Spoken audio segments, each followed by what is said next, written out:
요한복음 12장에서 지금 오늘 우리가 다루고자 하는 거가 사실 굉장히 중요한 부분을 다루거든요. 예수님이 예루살렘 입성을 한 거.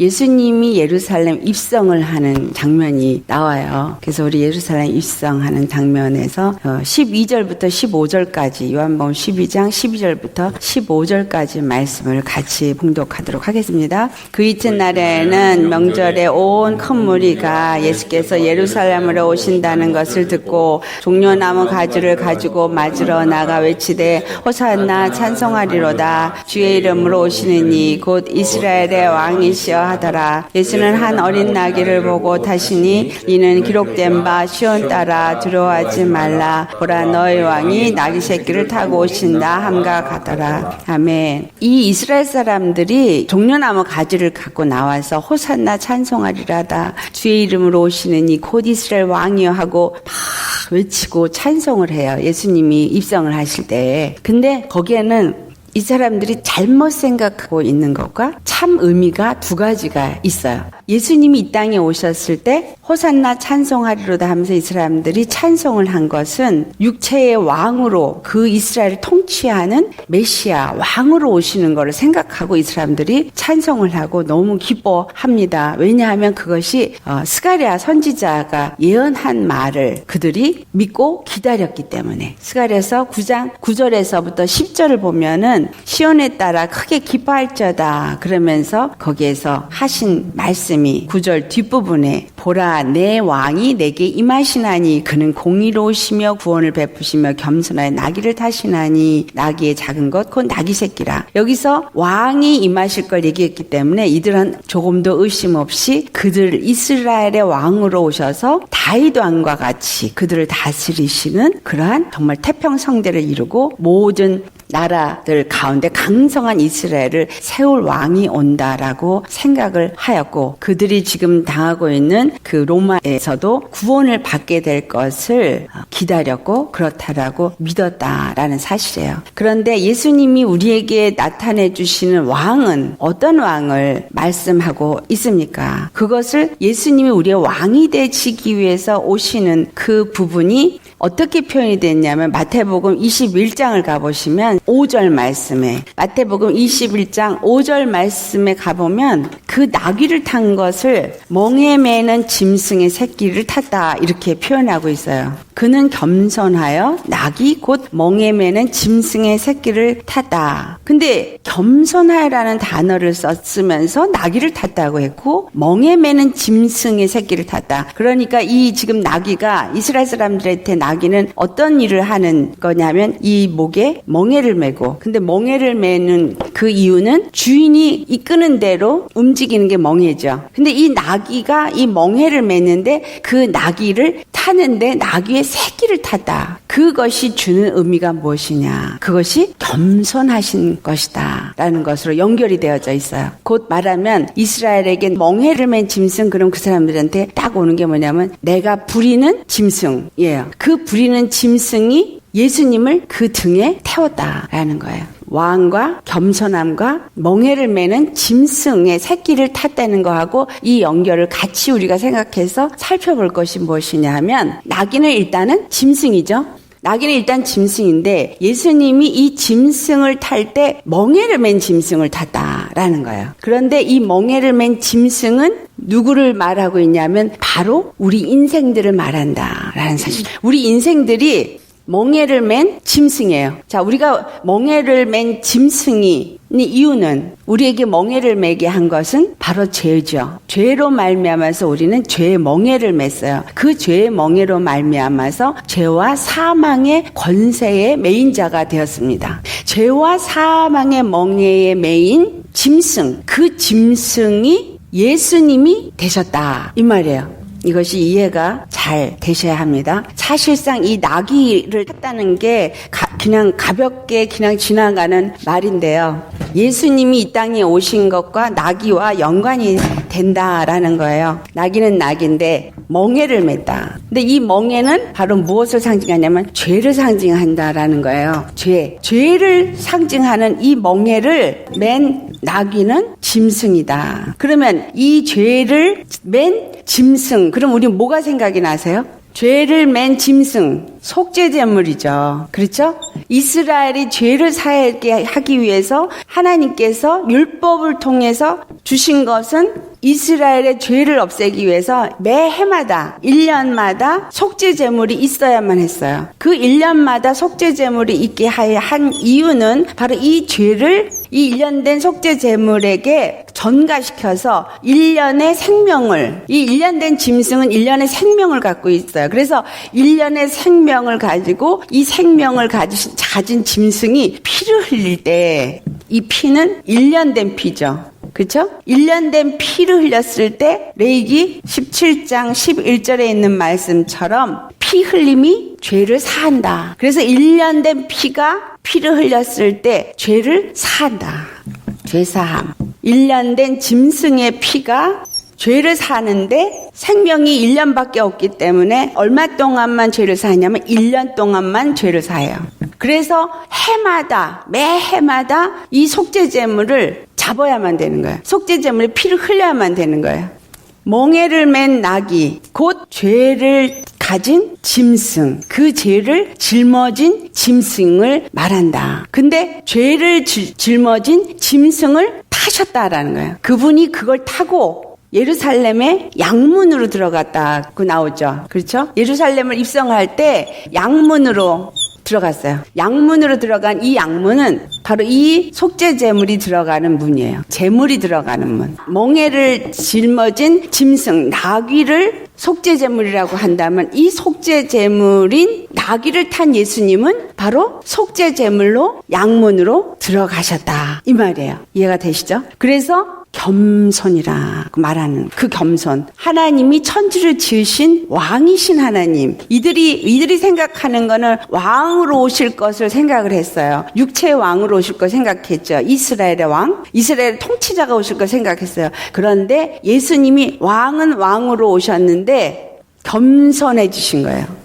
겸손해지셨다는 얘기는 왕이 마치 죄를 짊어지고 가는 속죄제물인 짐승처럼 오셔서 양문으로 제물로 양문에 들어가시는 것이 바로 이 예루살렘 입성이다라는 거예요. 예수님이 예루살렘 입성은 이스라엘에게는 왕으로 오셨다라는 생각에 기뻐서 호산나 찬송하리로다 했어요. 그런데 실제로 우리가 호산나 찬송하리라 한 거는 당연히 들어야 될 찬송이에요. 왜냐하면 그분이 왕으로 오신 건 맞아요. 근데 왕으로 오셨는데 어떤 왕이냐면 겸손의 왕으로 오셨다라는 사실. 근데 겸손의 왕으로 왔다는 거는 멍에를 매는 그 짐승을 탄 것이 바로 겸손의 왕으로 오셨다는 그 상징적인 표현이다라는 거예요. 스가랴 선지자가 멍에를 매는 겸손한 짐승 나귀를 타고 오신다라는 얘기는 겸손의 왕으로 오시는데 그 겸손의 왕으로 온다는 것은 바로 죄를 짊어진 짐승과 같은 우리들의 죄를 대신 짊어지는 속죄제물로 오셔서 멍에를 맨 나귀와 같이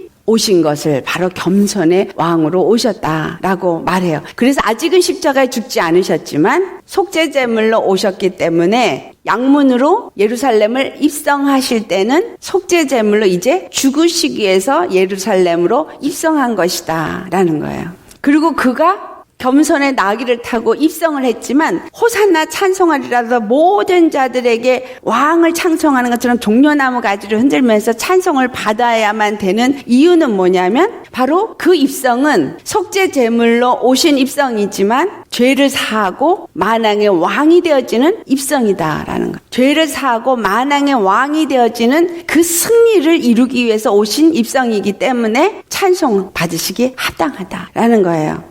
그들은 그래서 육체로 오신다고 믿었지만 예수 그리스도께서 속죄제물이 되시기 위해서 나귀를 타셨다라는 것을 말씀하고 있는 것입니다. 예수 믿는 우리에게 예수님이 내가 지금 예루살렘이다, 우리가 성전이다 이렇게 말하죠. 그러면 내가 성전이면 예루살렘이면 예수님이 내 안에 들어올 때 그렇다면 어떻게 들어오셔야 되겠어요? 여기서처럼 나귀를 탄 속죄제물로 처음에는 들어오셔야 안 들어오셔요? 예수님이 예루살렘에 입성을 하실 때 속죄제물과 같이 나귀를 타고 들어가신 것처럼 우리가 예수님을 영접해서 예수님이 내 안에 들어오실 때 속죄제물로 들어오시느냐라고 제가 질문을 했어요. 예루살렘에 들어가셔서 예수님이 예루살렘에서 십자가에 달려서 죽으셨어요. 하지만 우리를 위해서 속죄 제물이 오셔서 십자가에 달리시기 위해서 이 예루살렘을 입성을 했지만 실질적으로 예루살렘 성전이 된 우리의 심령 속에 예수님이 들어오실 때는 바로 이 멍에를 맨 나귀를 탄 종으로 들어오시는 게 아니에요. 왕으로 들어오시는 거예요. 이미 승리하신 왕으로 들어와서 우리 심령 속에 임할 때에 우리 안에서 예수님은 어떤 대우를 받으셔야 되냐면 왕의 대우를 받으셔야 돼요.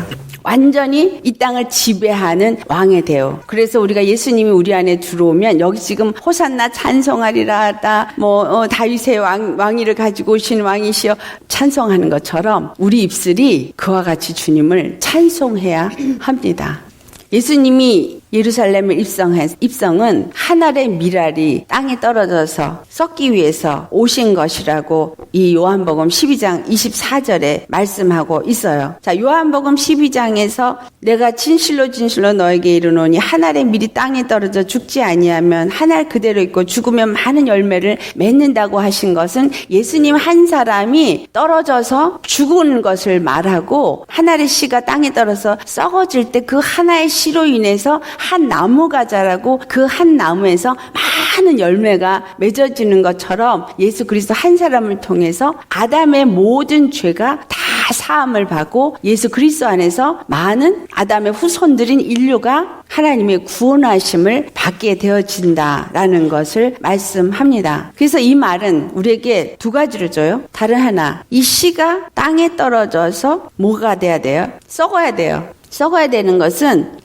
언제 이 씨가 생명이 있다라는 것을 나타내느냐. 씨는 이렇게 볼 때 그냥 봐서는 이게 죽은 건지 살은 건지 전혀 알 수가 없는데 이 씨가 생명이 있다라는 것을 나타낼 때는 반드시 땅에 들어가서 썩을 때에만 그 생명이 있는지 없는지를 나타내서 알 수 있다라는 거죠. 씨로 표현했던 것은 예수님이 그 안에 생명이 있는지 없는지는 그분이 십자가에 죽으셔야지만 나타나지게 되어져 있어요. 요한복음 10장 18절에 예수님께서 죽으신 것은 죽을 권세로 죽으신 거고 살 권세로 살아나신 거예요. 그렇다면 죽어야지만 그 생명이 나타나는 것 맞죠? 그래서 죽어야지만 생명이 나타난다는 그것은 죽어야지만 열매를 맺는다는 것과 같이 연결이 되죠. 자, 예수님이 그럼 우리 안에서 그것을 나타내고 열매를 맺기를 위해서 오셨다면 우리 안에 예수의 생명이 있는 것을 또한 어떻게 나타낼 수 있느냐? 내가 죽을 때. 아멘.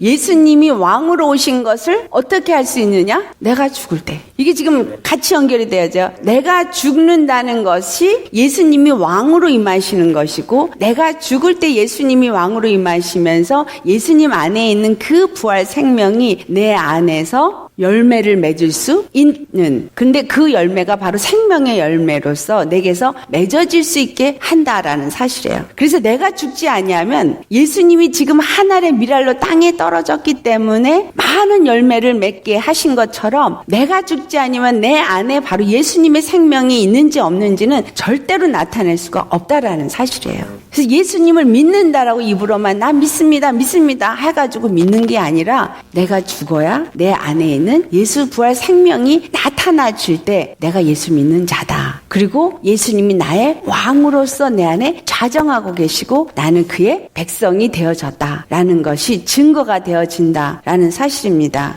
이 예루살렘 입성은 두 가지 의미를 우리에게 줍니다. 속죄 제물로 이 땅에 오신 예수님과 또 우리 안에 왕으로 임하시는 예수님으로서 두 가지를 우리가 생각할 수 있습니다. 그리고 예수님이 이 예루살렘에 입성을 했을 때 제자들이 이해를 하나도 하지 못했어요. 요한복음 12장 16절을 같이 보시겠어요? 제자들은 처음에 이 일을 깨닫지 못하였다가 예수께서 영광을 얻으신 후에야 이것이 예수에 대하여 기록된 것임을 사람들이 예수께 이같이 한 것임을 생각났더라. 이제 스가랴 선지자가 한 말, 그리고 예수님이 하늘의 미랄로 땅에 떨어져서 죽어야 된다라고 한 이 말들이 다 다 이 제자에게 생각이 났던 거 어떤 것이었느냐라는 거예요. 스가랴 9장 앞에 그 10절을 우리가 다시 가서 살펴보면은 그가 구원을 베푸시고 겸손하게 나귀를 타시는 그 왕으로 오시는데 뭐라 그랬냐면 에브라임, 여기서 에브라임 10절에 말하는 이 에브라임은 이스라엘을 다른 이름으로 에브라임이라고 말씀하는 거예요. 그 이스라엘의 병거와 예루살렘의 말이 끊겼고 전쟁하는 활도 끊으리니 이것은 전쟁이 더 이상은 없는 이 왕의 통치권 안에서 화평한 나라가 세워질 것을 말하고 있는 것이죠. 그리고 그가 이방 사람에게 화평을 전할 것이요. 이것은 무슨 말이에요? 이방 사람들도 예수 그리스도로 말미암아서 구원을 얻게 될 것을 말하는 것이고, 그리고 같이 읽어봅니다. 그의 통치는 바다에서 바다까지 이르고 유브라데 강에서 땅끝까지 이르리라. 이거는 무슨 말을 하는 거예요? 바다에서 바다까지 이른다는 얘기는 그의 통치권이 온 땅에 이른다라는 거예요. 유브라데 강에서 땅끝까지 이른다는 건 천지 모든 땅이 하나님의 통치권이 예수 그리스도를 통해서 이 땅에 이루어져서 유대인이나 이방인이나 모든 자들이 하나님의 통치권 안에서 한 나라 한 백성이 되어지는 것을 스가랴 선지자가 말한 것입니다. 그래서 이와 같이 선지자들이 말한 그것이 바로 구약의 약속이었구나라는 것을 제자들이 예수님이 부활하신 후에야 깨달아 알게 되어준다라는 사실이에요. 그래서 예수님이 나귀를 타신 것은 육의 메시아로 오시는 것이 아니라 속죄제물로 오시는 것을 말한 것이고, 그 구약에 약속하신 약속이 십자가에서 죽으시고 부활하심으로 약속이 성취되었다라는 것을 그때야 알게 되었다. 아멘. 그 사람들은 하나님은 이스라엘의 하나님뿐이다라는 거예요. 이방인의 하나님은 아니다라는 거죠. 그리고 그들에게는 이방인은 만약에 이방인이 이스라엘이 되고자 하면 받아들였었던 역사들이 있어요. 기록들이. 그들이 들어와서 이스라엘 사람이 되어져야지만 이 이스라엘인이 되는 거거든요. 그래서 오늘날 메시아닉 주들이 갖고 있는 띠오리가, 신학이 뭐냐면 이방인들이 예수 믿고 이스라엘인이 되어지는 걸로 갖고 있어요. 그러니까 예수 그리스도 안에서 이방인이나 유대인이나 똑같이 예수님이 십자가를 믿을 때 한 몸으로 한 세 사람으로 지어져서 하나님께 나아간다라는 그 에베소서 말씀을 받아들이는 것이 아니라, 메시아닉 주들이 믿는 예수님은 이방인들이 예수님을 믿고 이스라엘 안으로 들어와서 그들이 이스라엘화가 되어져서 이스라엘의 모든 컬처 속에 다 들어온 그러한 이스라엘인이 되어지는 것을 말해요. 그러니까 그들의 메시지를 잘 들어보시면은 우리 이방인들의 메시지하고 달라요. 그들이 분명히 예수님을 믿지만 복음을 해석하는 게 우리와 다릅니다. 그 이유는 바로 그런 이유예요. 하나님은 이스라엘의 하나님이라는 거죠. 그래서 이 메시아닉 주들은 이스라엘 나라의 회복에 굉장한 관심이 있고요. 그것이 그들의 초점이에요. 왜냐하면 이 하나님의 약속이 반드시 이스라엘의 회복으로 이루어진다라고 생각하고 있고, 이 이방인들이 다 이스라엘로 들어와서 이스라엘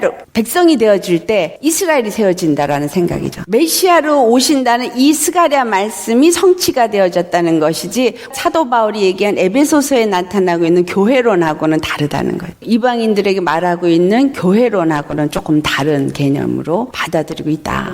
이스라엘의 회복을 위해서 예수님이 오셨고, 이방인들 중에서 요 믿는 사람들이 예수 그리스도로 말미암아서 이스라엘인이 됐다. 그들 중에도 사도 바울이 얘기한 에베소에 그거를 믿는 사람도 나오겠죠. 메시아닉 주를 다 만나보진 않았으니까. 근데 일반적으로 지금 알려져 있는 메시아닉 주의 신앙은 이런 개념이다라는 거죠. 그렇지만 실제로 사도 바울이 얘기한 교회론 우리 공부했어요. 뭐라 그러셨죠? 하나님이 이스라엘을 택했어요. 그래서 이스라엘이라는 나라를 택해서 이들에게 율법이라는 걸 주셨고, 율법이라는 걸 통해서 관계를 맺었는데 이것이 구약이죠.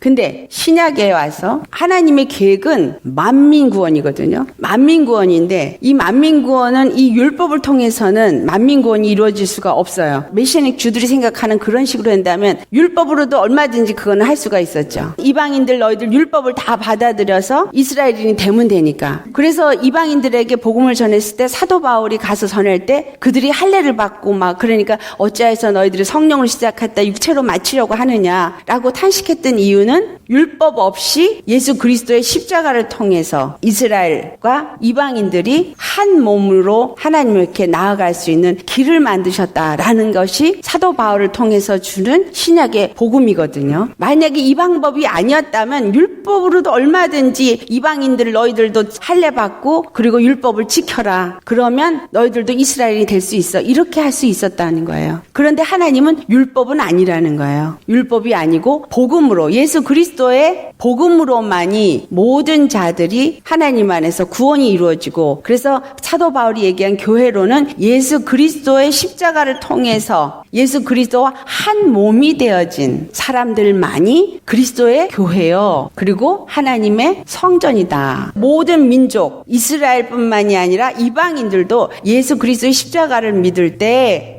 이들이 예수 그리스도 안에서 한 아들이 되어지고 한 몸이 되어지고 한 나라, 한 성전이 되어진다. 이것이 신약에 말하고 있는 교회론이라는 거죠. 그래서 이스라엘 사람들에게 들어가서 그들과 하나가 되어지는 것이 아니라 이스라엘도 이방인도 각각 예수 그리스도 십자가를 믿음으로 우리가 예수님 안에서 하나님 앞에 나아가는 한 세 사람이 바로 영적 이스라엘이다라는 사실. 그래서 이 영적 이스라엘인 한 몸을 이루기 위해서 예수님이 나귀를 타고 오신 것이 바로 예루살렘의 입성이다라는 거예요. 그래서 예루살렘 입성이 육으로 보는 이스라엘 사람들한테는 메시아로 올 줄 기다렸다가 아니라고 느끼니까 예수님을 십자가에 못 박은 거예요. 너무 분해서. 그러니까 믿었더니 믿는 덕기에 발등 지켰어 뭐 이렇게 되는 거죠. 그래서 못을 박은 거예요. 분하고 자기네들을 혼돈하게 했다라고 생각했지만 사실상은 그 예루살렘 입성은 속죄제물로 오신 사건이다라는 거예요.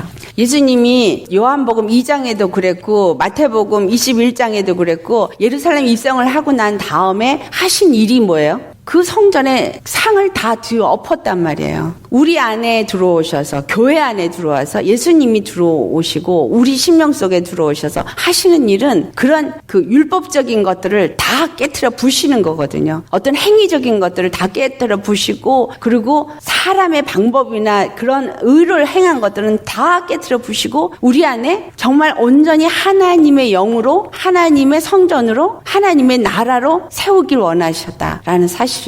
예수님이 이 입성을 하시고 우리에게 가르쳐 주시는 것은 단 하나예요. 그게 뭐냐면 아버지의 이름의 영광을 나타내는 일이었다라는 거죠. 아버지의 이름의 영광이 무엇을 통해서 나타내질 수 있는가? 그것은 하나님 아버지 한 분만이 바로 생명의 근원이시라는 거. 하나님 아버지 한 분만이 그 생명의 근원이시기 때문에 우리를 구원할 수 있는 구원자로서는 단 한 분이시다. 그것을 나타낼 수 있었던 것이 바로 예수 그리스도의 십자가에 죽으시고 부활한 사건이에요. 그래서 예루살렘의 입성은 지금 예수님이 무엇을 위해서 입성하는 거예요? 하나님의 영광을 나타내는 일을 위해서 입성을 하시는 거기 때문에 호산나 찬송하리로다 그 영광의 찬송이 울려 퍼지게 되어지는 거예요. 바리새인들이 입을 좀 잠잠하게 하라 그러니까 예수님이 뭐라 그래요? 저 돌들로도 찬송을 하게 할 것이다. 그런 얘기를 하시잖아요. 왜냐하면 지금 예수님이 이 땅에 온 것은 육으로 볼 때 그냥 겸손하게 나귀를 탄 거지만 영적으로 보면 어마어마한 역사가 일어난 거잖아요. 하나님, 만왕의 왕이신 하나님, 만주의 주 하나님이 이 땅에 죽으시러 오신 거예요. 이것은 완전한 접전, 영적 접전을 이루기 위해서 온 거예요. 무슨 접전? 십자가의 접전. 십자가에서 완전히 나라와 나라, 권세와 권세의 대전을 이루기 위해서 입성한 거기 때문에 굉장한 역사가 일어난 거죠. 영적으로는. 그걸 생각하면 우리 안에 예수님의 영이 들어온다면 어마어마한 접전이 우리 안에서도 일어난다라는 거죠. 그래서 쉽게 예수 믿고 쉽게 그냥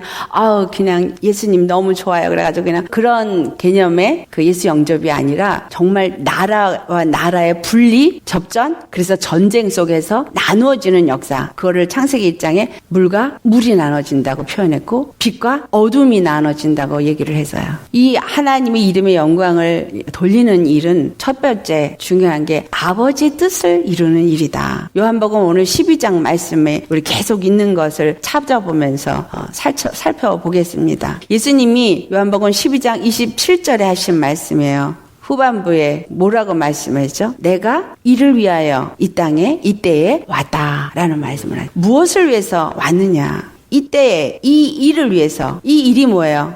아버지의 뜻을 이루는 일. 근데 이 아버지의 뜻을 이루는 일을 다른 구절로 찾아서 우리가 찾아볼 수 있는 것은 뭐냐면 하나님의 약속이 성취되기 위해서 오셨다라는 거예요. 그 약속은 바로 창세기 12장 3절에 아브라함에게 약속하신 그 약속이 성취되어지기 위해서 이때에 왔다. 그런 말을 하는 거죠.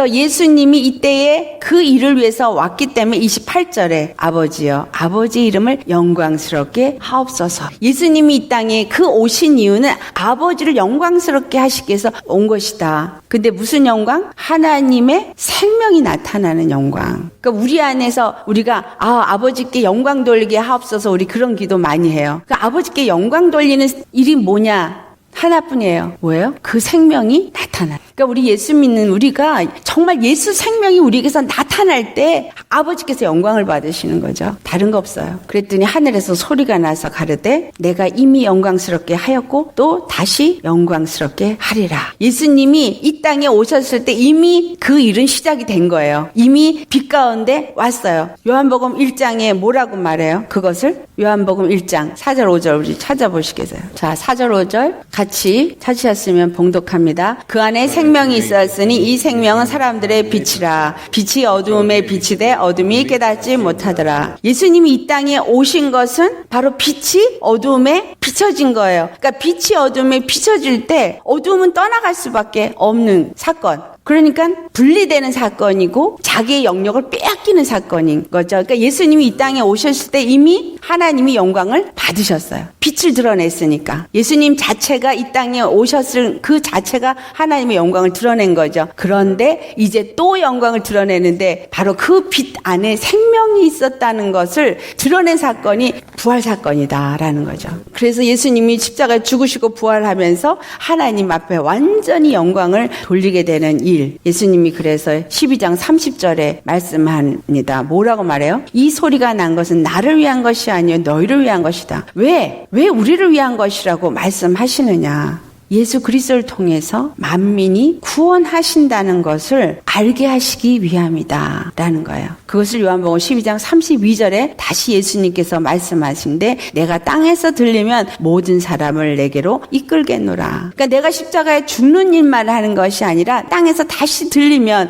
부활할 때에 이제 그 부활로 인해서 모든 사람을 바로 예수 그리스도 안으로 이끌 것이다 라는 말씀을 하십니다. 어떻게 하면 우리가 예수님 안에서 그 구원을 받아서 생명으로 이끌림을 받을 수 있느냐? 그것은 요한복음 12장 47절 우리 같이 봉독하겠습니다. 사람이 내 말을 듣고 지키지 아니할지라도 내가 그를 심판하지 아니하노라. 내가 온 것은 세상을 심판하려 함이 아니요 세상을 구원하려 함이로다. 아멘. 사람이 예수님의 말을 듣고 예수님 안에 이끌려 들어가는 사람들을 구원하기 위해서 세상을 구원하기 위해서 이 땅에 오신 것을 말합니다. 예수님은 심판주로 오신 게 아니에요. 그렇기 때문에 나는 심판하지 아니하노라. 내가 온 것은 세상을 심판하려 함이 아니요 세상을 구원하려 합니다. 하지만 예수님이 다시 오실 때는 그때는 완전한 심판주로 오십니다. 지금 우리를 구원하시기 위해서 오래 참으시고 또 참으시고 또 참으시고 또 기다리시고 하시지만 다시 오실 때는 그때는 끝이에요. 완전한 끝. 양이냐 염소냐 그 모든 것이 끝나기 때문에 지금 이 땅에 심판이 이루어지는 그날까지 우리는 열심히 구원에 참여하는 자가 되어야 합니다. 예수님이 오신 것은 우리를 구원하기 위하며 빛을 나타내시기 위함이에요. 빛은 생명이니까 그 생명을 나타내야 그 생명이 우리를 구원한다라는 것을 가르쳐 준 거예요. 그래서 예수님은 오셔서 신유의 역사를 이루고 귀신도 쫓아내고 많은 사역을 한 건 전부 무엇을 나타내는 것이냐면 빛을 나타내는 역사였다라는 거예요. 빛은 어둠을 물리친다라는 걸 끊임없이 우리에게 가르쳐 주시고 어둠인 사망이 빛 앞에 생명 앞에 굴복한다라는 것을 보여준 사건이 예수님이 이 땅에 오셔서 하신 모든 공생의 일이다라는 거예요. 천국 복음을 전파했다. 그 천국 복음은 뭐냐? 하나님의 생명이 우리를 구원하신다. 그 생명이 구원한다라는 것과 그리고 너희가 육체의 생명, 비오스 그 육체의 생명을 위해서 육적인 것들을 추구하고 있지만 실질적으로 더 중요한 생명이라는 것은 영적인 생명, 조에 하나님의 생명이 더 중요하다라는 것. 그것이 너희를 살리되 영원히 살린다라는 것. 그렇기 때문에 예루살렘 입성은 육체의 메시아로 오는 그것을 말한 것이 아니라 영원한 나라를 세우는 영적인 만왕의 왕으로 오셔서 모든 이 땅의 권세, 보이지 아니하는 권세나 보이는 권세나 이 모든 것들을 그 발 아래 무릎 꿇게 하시고 우리로 하여금 그 권세 위에 뛰어난 권세를 가진 자로서 사는게끔 하기 위하여서 오셨다라는 것을 보여준 사건입니다. 자, 내가 얼마나 예수님을 믿으면서 내가 갖게 된 권세가 큰지를 느껴오셔요? 이 머리로 느끼는 것 말고요. 정말 가슴으로 느껴오셔야 돼요. 이게 가슴으로 안 느껴오면 세상의 육적인 작은 일에 넘어지지만 정말 내가 가진 권세가 얼마나 큰지를 알면 세상에 어떤 게 와도 그까짓 거 이길 수 있어요. 그렇죠? 아멘. 바로 정말 하나님이 예루살렘에 입성을 하시되 생각을 해보세요. 그 천지를 지은 하나님이 그 멍에 맨 나귀를 타고 속죄제물로 그 양문으로 들어간 게 나를 위해서라는 걸 생각을 해봐요. 나에게 그 하늘의 권세를 주기 위해서, 나에게 그 하늘의 영광을 주기 위해서 그 일을 이루시면서 하나님 아버지께서 그걸 이루기 위해서 아들을 이 땅에 죄인처럼 보내셨다라는 거, 그리고 그 겸손의 나귀를 타게 하셨다라는 거, 이건 어마어마한 은혜입니다. 그래서 이 은혜를 우리가 정말 느끼는 자가 되어져야 정말 믿는 자지, 이 은혜를 느끼지 못하는 자는 정말 믿는 자가 아니라는 거예요. 은혜를 느끼는 자만이 그 은혜를 찬송할 수 있어요. 우리가 호산나 찬송하죠. 호산나 호산나 호산나 찬송을 하면서 정말 예수님을 만왕의 왕으로, 이 모든 하늘에 있는 것과 땅에 있는 것과 보이는 것과 보이지 아니하는 것과 땅 아래에 있는 모든 것들이 그 발 아래 다 무릎 꿇게 한 만왕의 왕이라는 것을 믿으십니까? 믿는다면 두려워할 게 없는 거예요. 어떤 상황 속에서도 그분은 나에게 가장 큰 권세자로서 그것을 나타내기 위해서 십자가를 지셨다라는 것입니다. 요한복음 12장 우리 35절 36절 같이 봉독해 보겠습니다. 시작. 예수께서 이르시되 아직 잠시 동안 빛이 너희 중에 있으니 빛이 있을 동안에 다녀 어둠에 붙잡히지 않게 하라. 어둠에 다니는 자는 그 가는 곳을 알지 못하느니라. 너에게 아직 빛이 있을 동안에 빛을 믿으라. 그리하면 빛의 아들이 되리라. 예수께서 이 말씀을 하시고 그들을 떠나가서 숨으시니라. 아멘. 12장 46절에 하신 말씀, 나는 빛으로 세상에 왔나니 무릇 나를 믿는 자로 어둠에 거하지 않게 하려 함이로다. 이게 데피니션이에요. 예수님이 이 땅에 빛으로 온 이유는 우리가 더 이상 어둠에 거하지 않게 하기 위함이다. 더 이상 사망 권세 아래 놓이지 않게 하기 위함이다. 그러니까 이 땅에 내가 잠시 동안인 동안 너희들은 나를 믿으라. 그러면 너희가 빛의 아들이 되리라. 예수님이 그 당시에 오셨을 때 복음을 전하시면서 내가 바로 빛이고 너희들이 내 안에 이 빛 가운데 거하면 너희가 빛의 아들이 되어진다. 이것을 지금 오늘날에는 어떻게 말하고 있느냐는 거죠. 예수님이 직접 성령이 되어주셔서 우리 가운데 들어오셨어요. 우리 가운데 들어오셔서 왕 중 왕으로 그 권세 위에 권세를 가지고 들어오셨다는 사실이에요. 이렇게 그냥 보잘것없게 오셔서 믿어라 이런 게 아니라 이제는 권세를 가지고 우리 안에 들어와서 우리로 하여금 믿게 만들어 주시는 하나님이시다라는 거예요. 우리를 변화시키고 우리를 깨트려 부시고 정말 어둠을 물리치고 빛으로 나라를 세우시는 성령님이시다라는 사실이죠. 그래서 내가 정말 하나님의 사람이냐? 그렇다면 나는 어둠 가운데 거하지 않아야 한다. 철저히 빛 가운데 있어야 한다. 그 사망의 권세자 마귀, 죄에 놓여 있는 것이 아니라 생명에 거하는 사람으로 사는 자가 되어야 그가 바로 예수님을 믿는 사람이요. 예수님은 이 일을 이루기 위해서 이 땅에 빛으로 오셨고 결국은 우리를 구원하는 일을 하셨다. 아멘. 그렇기 때문에 오늘 우리가 정말 예수 믿는 사람이라면 중요한 거예요. 아버지의 뜻을 이루는 자로서 우리도 동참되어져야 한다라는 거예요. 아버지의 뜻, 아까 교회론 제가 얘기했죠. 이스라엘이나 이방인이나 다 예수를 믿고 예수 안에서 한 믿음이 되어질 때 하나님 앞에 나아갈 수 있다 그랬어요. 그러니까 믿지 아니하는 이방인, 믿지 아니하는 유대인들 다 예수님을 믿고 예수님 안에서 한 몸으로서 한 교회로 나아가게끔 우리는 그 일을 전파하는 자가 되어야 합니다. 예수님이 오셔서 복음을 전한 것처럼 이 땅에 지금 남아있는 우리는 바로 십자가의 복음이 우리의 사는 동안에 우리 입에서 증거가 되어져야 한다라는 사실이에요. 요한복음 12장 25절 26절 말씀 같이 봉독해 보겠습니다. 자기의 생명을 사랑하는 자는 잃어버릴 것이요 이 세상에서 자기의 생명을 미워하는 자는 영생하도록 보존하리라. 사람이 나를 섬기려면 나를 따르라. 나 있는 곳에 나를 섬기는 자도 거기 있으리니 사람이 나를 섬기면 내 아버지께서 그를 귀히 여기시리라. 아멘. 우리가 만약 정말 하나님을 사랑하는 자라면 내 생명도 아끼지 않고 버릴 수 있는 자가 되어진다. 이 말은 무슨 말이에요? 육체의 생명을 귀하게 여기지 않는 자다라는 사실이에요. 왜냐하면 생명에 두 가지가 있다고 말씀드렸었죠. 육체의 생명은 비오스, 영의 생명은 조예요. 그러면 이 비오스의 생명을 위해서 너희가 지금 살고 있지. 그런데 실질적으로 우리가 추구해야 될 것은 바로 하나님의 생명인 조에라라는 거예요. 그래서 육체의 생명을 가치 없는 것으로 여기고 오직 영적인 생명을 얻기 위해서 사는 그러한 자들은 하나님 아버지도 귀하게 여긴다. 여기 계신 분들은 지금 이 조의 생명을 위해서 사는 분들이죠. 그러면 하나님 아버지께서 여러분을 다 귀하게 여기십니다. 이 귀한 공주마마님들, 이 귀한 왕자마마님들을 하나님께서 가만히 두시겠어요? 하나님이 나를 귀하게 여기면 여러분 스스로도 귀하게 여겨야 돼. 하나님이 귀하게 여기는 사람을 내가 함부로 여기면 어떻게 되죠?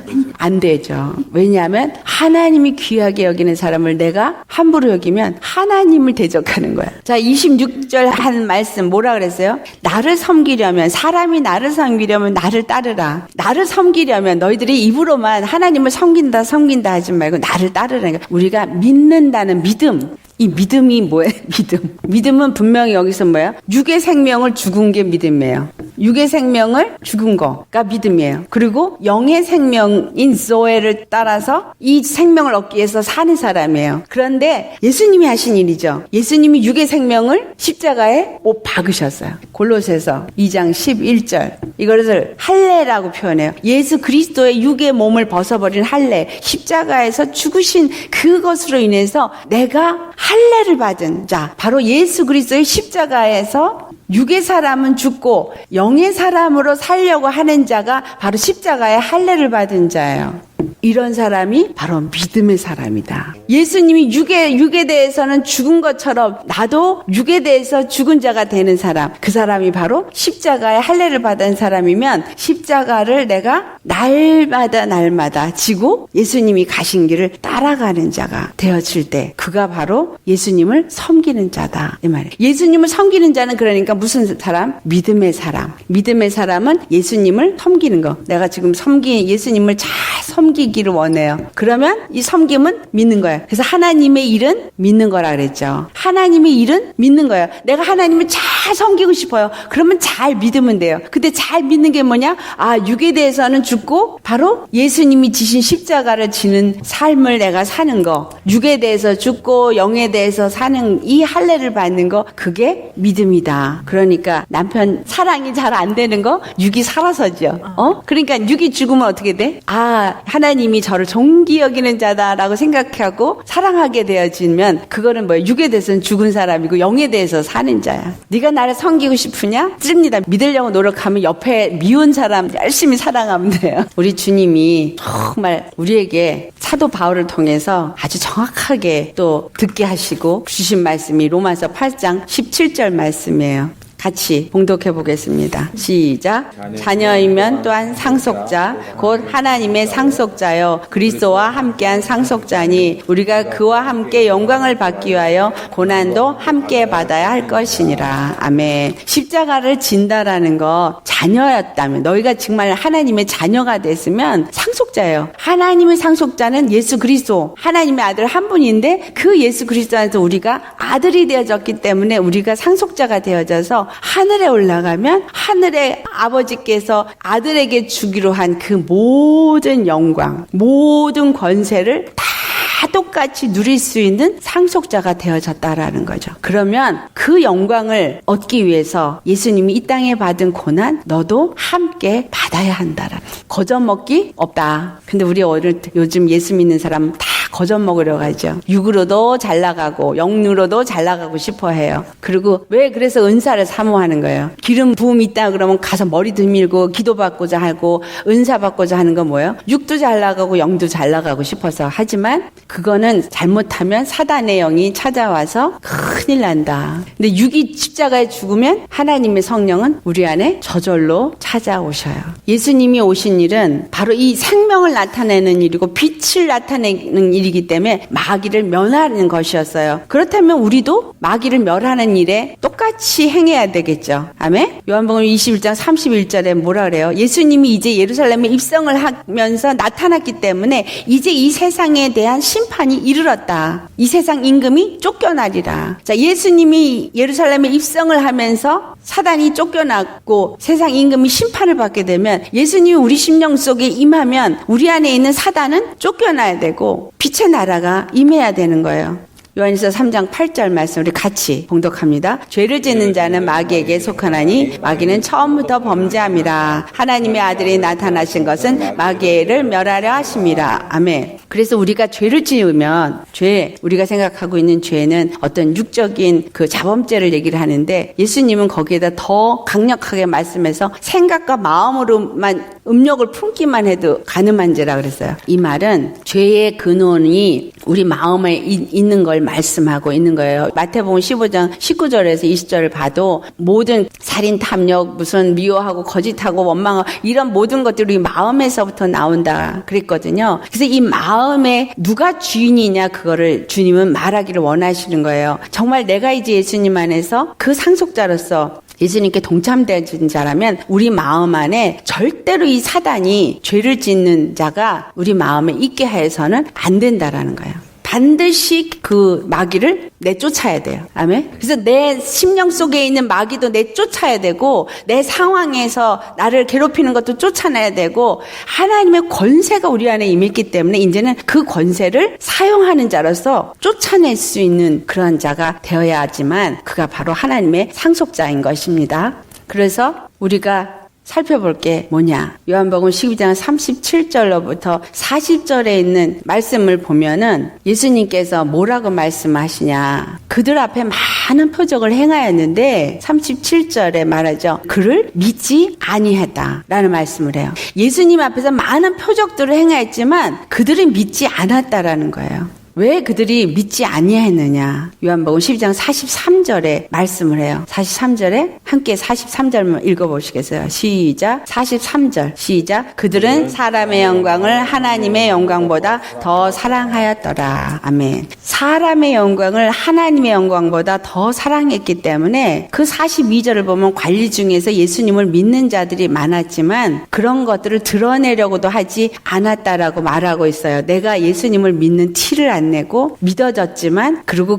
유대인의 모임에서부터 출교를 당할까봐 두려워했다. 사람을 두려워하고 사람의 영광을 하나님의 영광보다 더 사랑하는 거. 이런 사람은 어떤 사람들이에요? 하나님을 기쁘시게 하는 사람이 아니라 사람을 기쁘시게 하는 사람이기 때문에 그들은 예수님을 제대로 믿는 사람이 아닌 거죠. 그렇죠? 그들이 왜 그렇게 했냐? 그 얘기를 요한복음 12장 40절에 말씀합니다. 그들이 눈을 멀게 하고 그들의 마음을 완고하게 하였는데 그들로 하여금 눈으로 보고 마음으로 깨닫고 돌이켜 내게 고침을 받지 못하게 하려 함이라. 여기서 이거를 해석을 어떤 분은 잘못해가지고요. 하나님이 그 사람들이 눈을 멀고 마음을 닫아서 그들이 예수님을 못 믿는다. 그래서 그 못 믿는 것은 하나님이 그렇게 했기 때문이다. 그렇게 이거를 해석을 하는데 그게 아니라 왜 그들이 하나님을 보고도 믿지 못했냐면 그들이 율법에 매여 있고 육적인 생각으로 그들의 눈이 멀었고 마음이 완고해졌기 때문이다라는 거예요. 뭐에 매여서? 육체의 생각에 매여서. 육체의 생각에 매였기 때문에 그렇게 된 거예요. 이 말씀을 육체의 생각이 매이면 우리가 그것을 할 수 없다는 것을 사도 바울이 로마서에 말씀하고 있어요. 로마서 8장을 한번 찾아가 보세요. 로마서 8장 7절 8절 말씀 같이 봉독합니다. 육신의 생각은 하나님과 원수가 되나니 이는 하나님의 법에 굴복하지 아니할 뿐 아니라 할 수도 없습니다.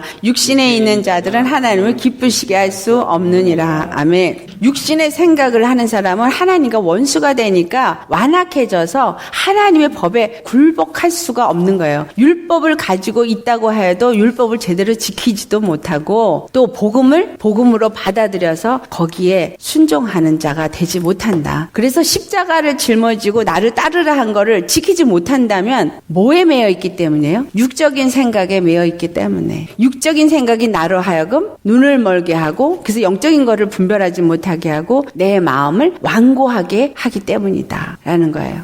그래서 이러한 사람들은 마귀와 함께 심판을 받게 됩니다. 아멘. 우리가 예수를 믿으면서 사람을 두려워하거나 사람의 영광을 구하는 것은 지극히 육적인 생각을 갖고 있기 때문에 이것은 하나님과 원수가 되어지고 절대로 하나님의 법에 순종할 수가 없어서 구원을 받을 수가 없어요. 그러니까 예수님이 하신 말이 뭐예요? 네가 높아지고자 하면 낮아지라. 대우를 받고자 하면 섬기는 자가 되라. 그 말은 뭐예요? 육에 대해서 죽으면 너의 안에서 생명이 나타나지므로 하나님이 존귀하게 만들어주셔서 너희도 존귀함을 받게 되어진다. 그런 얘기를 하시잖아요. 그리고 상자에 앉기를 원하면 낮은 자리에 앉으라고. 그러면 어떤 사람이 와서 상자로 너를 올릴 거다. 이 말은 뭐냐면 하나님이 우리를 높이신다는 거예요. 자, 사람들이 나를 높이기를 많은 주의 종들이 원합니다. 그렇죠? 근데 주의 종뿐만 아니라 사람의 속성이에요. 사람들 앞에서 내가 인정받기를 원하고 대우받기를 원하고 다른 사람보다 내가 높아지기를 원해요. 돈이 많아지고 좋은 학교를 가고 학벌이 좋아지기 원하는 거 왜 그래요? 사람들한테 인정받고 대우받으려고. 아무도 을이 되고자 원하지 않아요. 갑이 되고자 원해요. 그렇죠? 뉴스에서 보니까 갑질한다는 거 뉴스에 나오더라고요.